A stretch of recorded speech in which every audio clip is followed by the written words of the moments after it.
ఒక్కొక్కడు ఎంత మౌఢ్యం ఉంటుందంటే చెప్పిన మాట వినడు.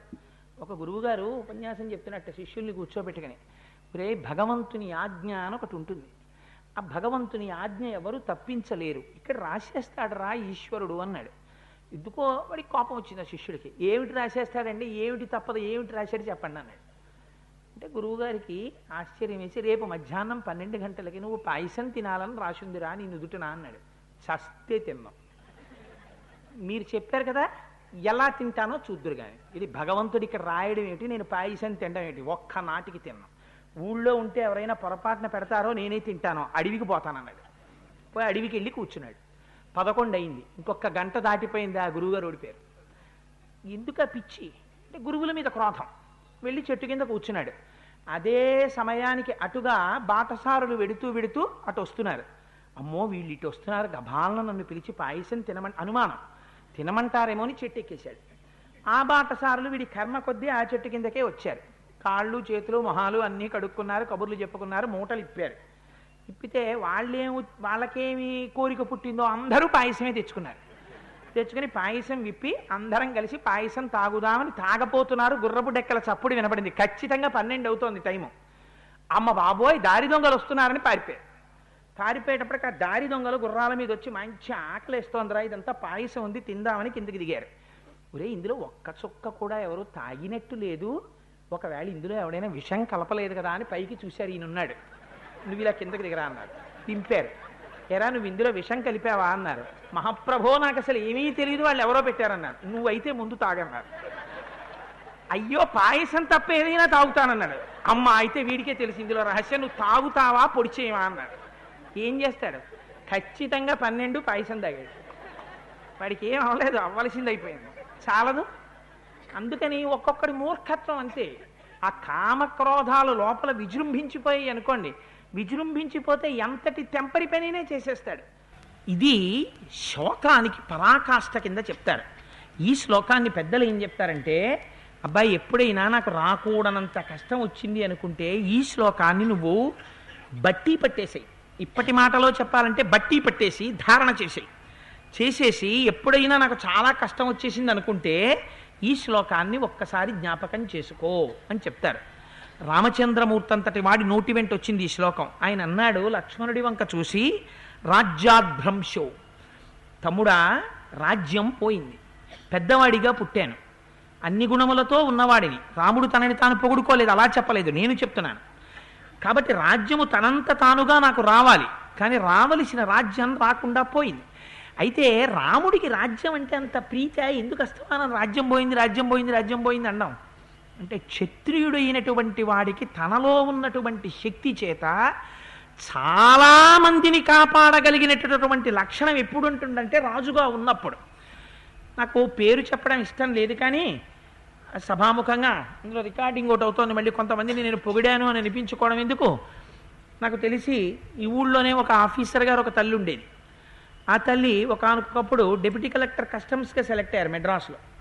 ఉన్నప్పుడు ఆవిడ కస్టమ్స్లో డిప్యూటీ కలెక్టర్గా ఉంటే, కస్టమ్స్లో డిప్యూటీ కలెక్టర్గా చేసుకోవచ్చుగా, ఫ్రెష్ రిక్రూట్మెంట్, హాయిగా అందులో జాయిన్ అయ్యారు.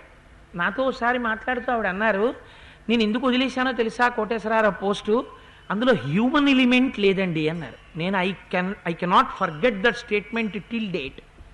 అది నిజంగా ఒక మనిషి యొక్క జీవితంలోని అనుభవంలోంచి వచ్చిన మాట.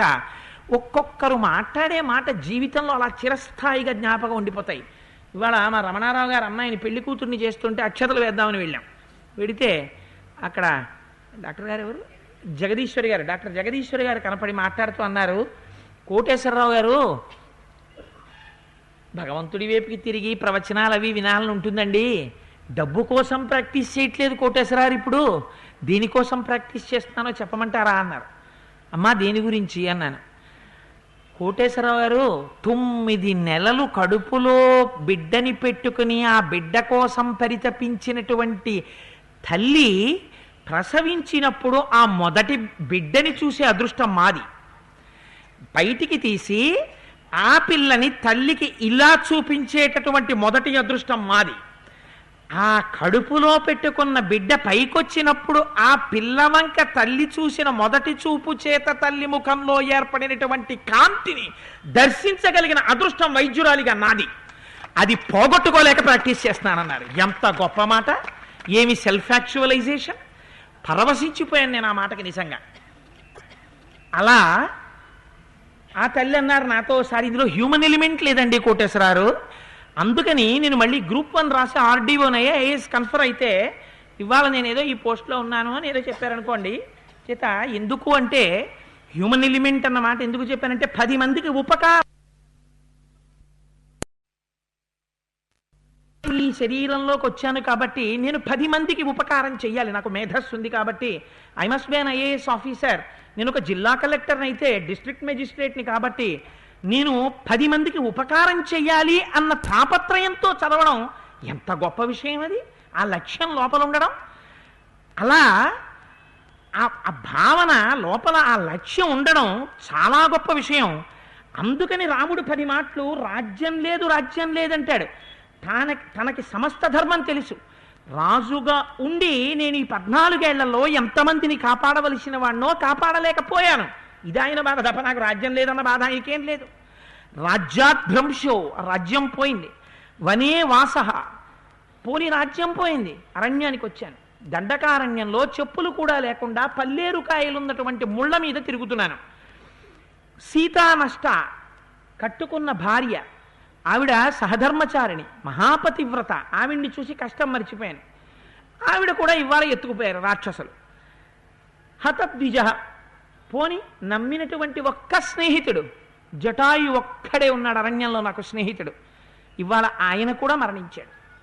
ఈ దృశీయం మమాలక్ష్మి నిర్దహేదపి పావక. నిజంగా ఇవాళ నేను పొందినటువంటి కష్టానికి, నేను పొందుతున్న శోకానికి అగ్నిహోత్రాన్ని తీసుకొచ్చి అక్కడ పెడితే అగ్నిని నా శోకం కాల్చేస్తుంది లక్ష్మణ, నా కష్టం కాల్చేస్తుంది నా అలక్ష్మి. అంత దరిద్రంలో, అటువంటి శోకంలో నేనున్నాను లక్ష్మణ అని చెప్పాడు. నిజంగా ఎంత కష్టం, ఎంత కష్టం! నిజంగా రాముడు పడినటువంటి కష్టం.